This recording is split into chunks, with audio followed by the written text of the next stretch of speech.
Assalamualaikum warahmatullahi wabarakatuh. Gimana kabarnya teman-teman? Baik? Oke, pada kesempatan kali ini kita akan melanjutkan untuk materi penanggulangan bencana gempa bumi. Untuk gempa bumi tersendiri ini merupakan peristiwa atau rangkaian peristiwa akibat fenomena alam dan atau akibat ulah manusia yang menimbulkan gangguan kehidupan dan penghidupan manusia disertai dengan kerusakan lingkungan yang menyebabkan ketidakberdayaan potensi dan infrastruktur setempat serta memerlukan bantuan dari kabupaten, provinsi lain, dan dari pusat atau negara lain dengan menanggalkan prosedur rutin. Ini menurut Depkes terkait dengan pengertian bencana. Kemudian pengertian menurut Kepala BNPB nomor 4 tahun 2008 menjelaskan bahwa bencana itu merupakan peristiwa atau rangkaian peristiwa yang mengancam dan mengganggu kehidupan dan penghidupan masyarakat yang disebabkan baik oleh faktor alam dan atau faktor non-alam maupun faktor manusia sehingga mengakibatkan timbulnya korban jiwa manusia, kerusakan lingkungan, kerugian harta benda, dan dampak psikologis. Di sini, kenapa terjadinya bencana itu juga dapat disebabkan oleh kegagalan struktur yang disebabkan oleh bencana. Bencana sendiri ini itu dibagi menjadi beberapa, yaitu ada bencana alam, bencana non-alam, dan bencana sosial. Dan untuk bencana alam, itu bencana yang disebabkan oleh alam atau pusat dari terjadinya adalah yang disebabkan oleh alam. Banyak bencana-bencana yang disebabkan oleh alam. Kemudian ada bencana non-alam. Ini bencana yang dapat mungkin muncul karena faktor bukan non-alam, seperti oleh ulah manusia sendiri atau dari pabrik-pabrik yang ada di sekitar kita mungkin atau yang ada di daerah tertentu. Kalau bencana sosial, ini bencana yang sering itu karena ulah manusia. Jadi bisa jadi karena kerusuhan, kerusuhan itu masuk ke bencana sosial. Nah, di sini untuk kita mengenal ke bencana dulu. Jadi kalau kegagalan struktur akibat bencana alam itu biasanya diakibatkan oleh peristiwa atau serangkaian peristiwa yang disebabkan oleh alam seperti gempa bumi, tsunami, gunung meletus, banjir, kekeringan, angin topan, dan tanah longsor.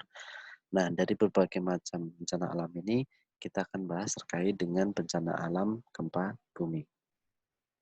Nah, di sini untuk klasifikasinya atau sumber terjadi bencana itu ada alam tadi kita bahas, ulah manusia, kompleks, kemudian berdasarkan waktunya ada yang secara mendadak, tiba-tiba, dan secara perlahan. Nah, kalau untuk gempa bumi biasanya masuk dalam kategori waktu yang mendadak, tapi juga continue biasanya tidak sekali gempa bumi, biasanya nanti ada gempa bumi susulan, tapi dengan amplitudo yang lebih kecil biasanya. Untuk berdasarkan jenisnya, tadi sudah dijelaskan ada bencana alam, non-alam seperti gempa bumi, gunung meletus, adanya gagal teknologi, wabah, kejadian luar biasa. Nah, ini yang sekarang adalah masuk dalam kategori bencana non-alam sehingga Badan BNPB sekarang turun tangan atau memiliki andil yang besar dalam penanganan bencana non-alam ini seperti wabah COVID-19. Untuk bencana sosial ada perang, konflik sosial, dan aksi teror. Kalau itu biasanya ada kerusuhan disebabkan oleh manusia seperti pada saat demo itu menyebabkan kerusakan di sekitar lokasi demo itu masuk dalam bencana sosial. Dan di sini untuk yang bencana alam ini contoh berbagai contohnya banyak ya contohnya ya. Nah nanti kita akan sedikit ini gambaran dulu yang di Aceh. Kita nanti akan bahas terkait dengan untuk yang gempa buminya. Kemudian untuk bencana ini akan muncul jika ada faktor bahaya, yaitu dengan kerentanan yang artinya menimbulkan risiko bencana. Nah, untuk bahaya sendiri kita pahami konsep bahaya. Bahaya itu merupakan peristiwa luar biasa yang berpotensi merusak dan mengancam kehidupan manusia, kehilangan harta benda, kehilangan mata pencarian, dan rusaknya lingkungan. Nah, untuk gempa bumi ini masuk dalam kategori bahaya. Kalau gempa bumi terjadi dengan amplitudo yang besar, itu akan berpotensi merusak. Nah, kemudian kalau memang di situ pusatnya di daerah perkotaan atau yang banyak bangunan, ini juga dapat mengancam kehidupan manusia dan dapat menyebabkan kehilangan harta benda, kemudian terdapatnya rusaknya lingkungan. Nah, dari bahaya tersebut, kita lihat untuk kerentanannya. Kerentanan sendiri itu adalah kondisi atau proses yang dihasilkan dari faktor fisik, sosial, ekonomi, dan lingkungan yang dapat meningkatkan kelemahan ketidakmampuan dalam menghadapi ancaman bencana. Jadi kerentanan ini apa namanya dapat memperparah atau yang dapat memperparah dari kondisi setelah terjadinya bencana. Nah, kerentanan ini dapat kita atasi untuk apa namanya untuk dapat meminimalisir efek dari bencana yang muncul. Jadi kalau dalam eh, keadaan fisik fisik di lingkungannya atau keadaan sosialnya, ekonominya bagus, nanti pada saat pos bencana, apabila sudah terjadi bencana gempa bumi, itu untuk perbaikannya atau rehabilitasinya akan lebih cepat. Kemudian risiko bencana itu interaksi antara tingkat kerentanan dan ancaman bahaya. Jadi dari suatu bencana kita dapat melihat risiko bencana. Bencana ini kalau muncul di daerah A itu menimbulkan bahaya seperti apa aja. Kalau di daerah B bahayanya seperti apa aja. Jadi antara satu daerah dengan daerah lain memiliki risiko bencana yang berbeda.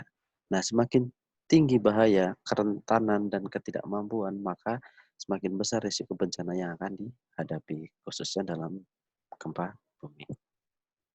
Nah, sini untuk sebaran gempa bumi di Indonesia, ini yang memiliki potensi terjadinya gempa itu atau yang sudah pernah ditemukan atau munculnya gempa itu di yang ditandai ini. Di kotak-kotak ini merah, terus di kotak ini untuk tahunnya terjadi gempanya pada tahun berapa. Nah, di sini sudah uh, dari mana dari seluruh Indonesia sudah di mapping oleh Pak Kornas. Ya, dari Pak Kornas penanggulangan bencana. Ini sudah ada bisa dilihat untuk pengetahuan saja. Kemudian saat terjadinya bencana, ini apa namanya untuk skema yang tadi yang terkait dengan kerentanan, bahaya dan risiko bencana. Ini dari sini kita bisa lihat. Jadi dari ada ancaman, ada kerentanan. Jadi di ancaman itu kayak oh ini berpotensi terjadinya gempa bumi. Tapi di situ tidak ada eh, sejenis kayak pemuda siaga atau desa siaga menanggulangi gempa bumi. Nah ini kalau tidak apa namanya tidak ditingkatkan dan di daerah situ tidak ada, itu masuk ke dalam kerentanan atau kesiapsiagaan desa. Itu masuk ke kerentanan. Nah kalau ada kerentanan, ada ancaman bahaya. Nah untuk risiko bencana itu akan terjadi semakin besar. Nah kalau sudah risikonya semakin besar, kemudian ada faktor alam atau pemicunya, akan terjadi bencana dan kerusakan atau kerugiannya pun akan lebih banyak dibandingkan dengan sudah ada ancaman tapi kerentanannya bisa diminimalisir. Pada saat terjadi risiko bencana ada pemicu, biasanya untuk efek atau imbasnya akan lebih minim. Di sini untuk siklus manajemen bencana, jadi kita harus tahu dulu. Jadi bencana itu akan muncul di sini sebagai contoh saja. Ada bencana, kemudian masuk ke dalam fase tanggap darurat, kemudian ada pemulihan, kemudian ada pencegahan dan mitigasi bencana, masuk kesiapan. Nah, pada saat terjadi bencana, biasanya tanggap darurat nanti akan lebih maksimal ditangani karena sudah siap. Kalau sudah di daerah tersebut sudah pernah mengalami bencana, khususnya bencana alam seperti gempa bumi. Jadi, kalau memang belum siap, pada saat terjadi bencana lagi, ini untuk pada fase tanggap darurat ini akan mengalami sedikit uh, bukan trouble ya, sedikit kesusahan. Jadi kurang berjalan dengan maksimal karena belum ada kesiapan dan korbannya pun biasanya lebih banyak dibandingkan yang sudah siap. Dan untuk arah-arahnya, kemudian untuk manajemen bencana, yang seperti tadi kita melanjutkan, di dalam manajemen bencana kita ada manajemen risiko bencana seperti pencegahan dan mitigasi, kesiapsiagaan ini masuk dalam fase pra bencana. Untuk yang manajemen kedaruratan itu dilakukan pada saat terjadinya bencana. Pada saat terjadi bencana, langsung aktifkan manajemen kedaruratan.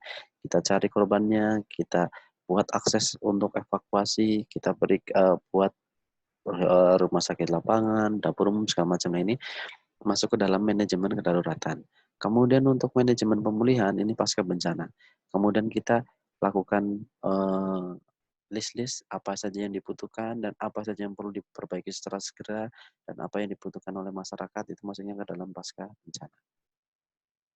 Nah, di dalam kegiatan-kegiatan manajemen bencana itu ada pencegahan, mitigasi, kesiapan, peringatan dini, tanggap darurat, bantuan darurat, pemulihan, rehabilitasi, dan rekonstruksi. Nah, ini masuk dalam kegiatan manajemen bencana. Nah, di sini kan baru poin-poinnya saja.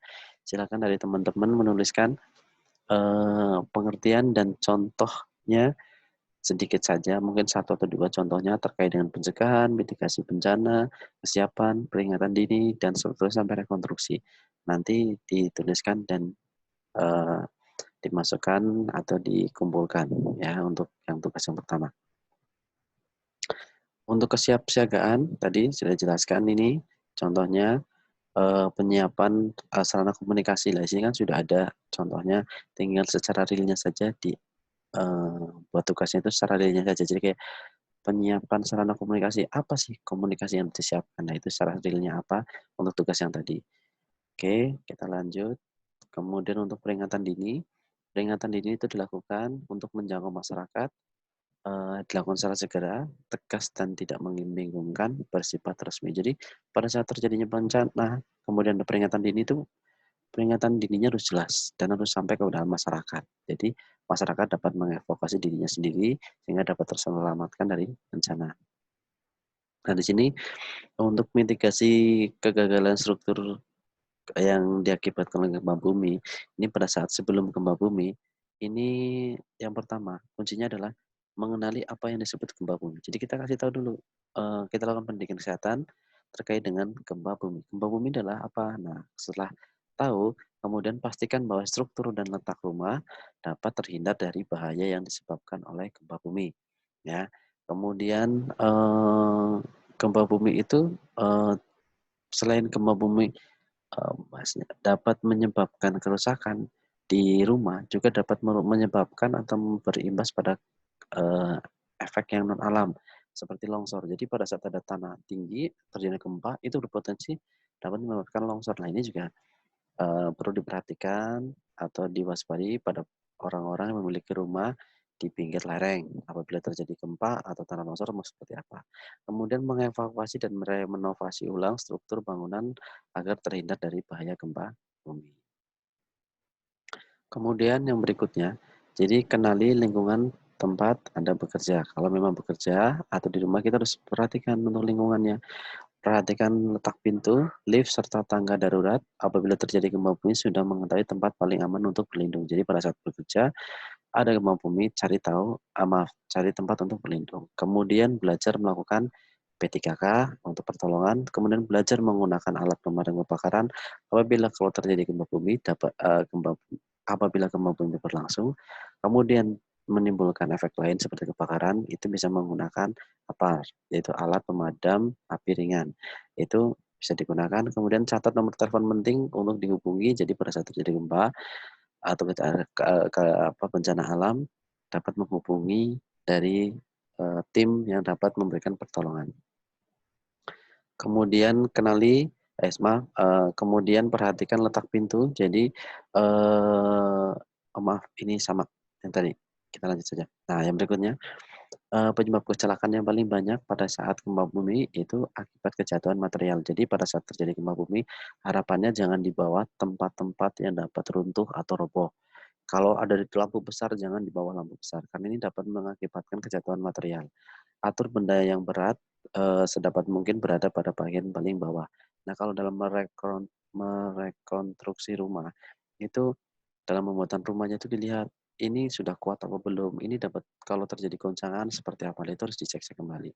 Kemudian juga cek kestabilan benda yang tergantung yang dapat jatuh pada saat terjadinya gempa. Nah, ini seperti lampu kayak tadi, saya contohnya lampu itu berisiko terjatuh kalau terjadinya gempa dan untuk fondasi atasnya tidak kuat. Kemudian ini alat-alat yang harus disiapkan. Sebenarnya kalau di dalam kantor itu sebenarnya sudah tersedia. Cuma kita harus melihat di mana lokasinya. Nah, di sini alat yang harus tersedia di tempat atau di suatu instansi itu ada kotak P3K, senter atau lampu baterai. Ini tidak selalu senter yang seperti yang digambar. Untuk HP-HP sekarang kan sudah memiliki senter ya, jadi kita bisa gunakan itu. Kemudian ada radio. Radio ini seperti handi takli, jadi kita bisa berkomunikasi. Kalau sinyalnya memang masih ada bisa menggunakan handphone. Kemudian ada makanan, suplemen, dan air. Ini yang paling penting untuk tersedia di ruangan atau di kantor atau dimanapun itu idealnya sudah tersedia. Nah, saat terjadinya gempa, ini harus diperhatikan. Ini yang sering lupa. Jadi kalau terjadinya gempa langsung lari-lari terus. Tidak selalu harus lari.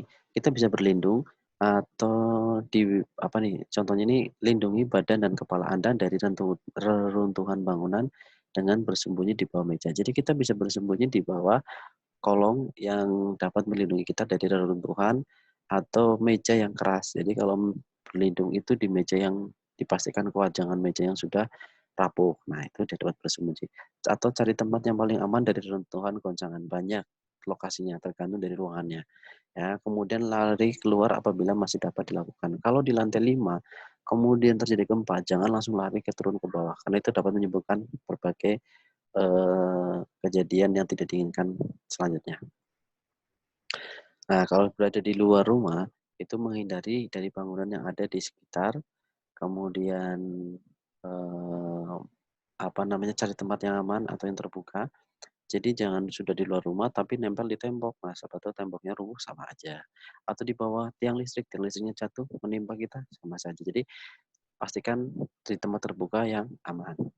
Ya, kemudian hindari apabila terjadi retakan tanah. Jadi kalau udah berlindung terjadi retakan tanah, kita lihat bawahnya, oh ternyata bawahnya jurang, jangan di situ, cari tempat yang lain.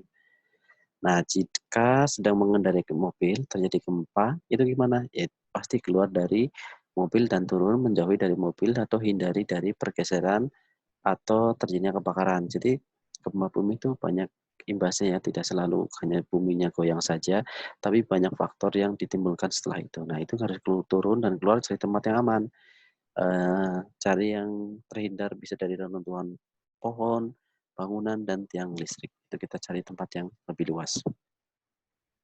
Nah, kemudian jika Anda tinggal dan berada di pantai, itu harus perhatikan karena gempa bumi itu untuk beberapa tahun terakhir itu gempa bumi disertai dengan adanya tsunami. Jadi lihat pergerakan airnya. Setelah terjadi gempa bumi, airnya surut ke laut enggak? Kalau surut berarti itu indikasi akan terjadinya tsunami. Jadi harus lari menjauhi pantai atau lari ke tempat yang lebih tinggi.